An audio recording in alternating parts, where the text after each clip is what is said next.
Itunpeko irakaskuntzan ordezkaritza duten sindikatuek, hau da, ELA, LAB, Steilas eta UGT sindikatuek, mobilizazio jarraituak egingo dituzte hurrengo hilabetetan.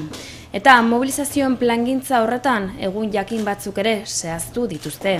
Eta lehenengo erreferentzia datorren irailaren 26an egingo dugu. Osteguna, eta egun horretan sektore osoko greba eguna deitzen dugu. Baina deialdi honek ere jarraipena izango du, eta ikastetxe ezberdinetan sortzen diren dinamiketatik haratago, urriaren 21-tik 25-eko aste horretan mobilizazio astea deituko dugu.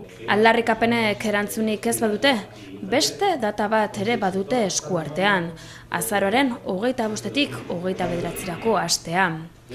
Lanuzteen arrazoiak ulertzeko 2010 urtera egin behar dugu salto.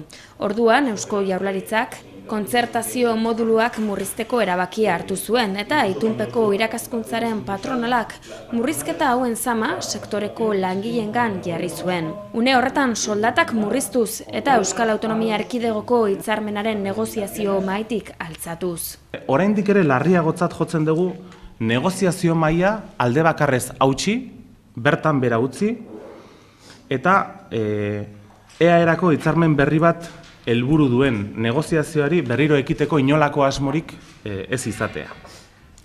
Eta egoera hau izanik, sektoreko sindikatu guztiok, langileak deitzen ditugu mobilizatzera.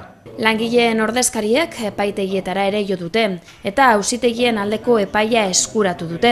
Hala ere, patronalek epaiak betetzeari uko egin, eta oraindik ere ez dizkiete langilei ordaindu zor dizkieten kopuruak.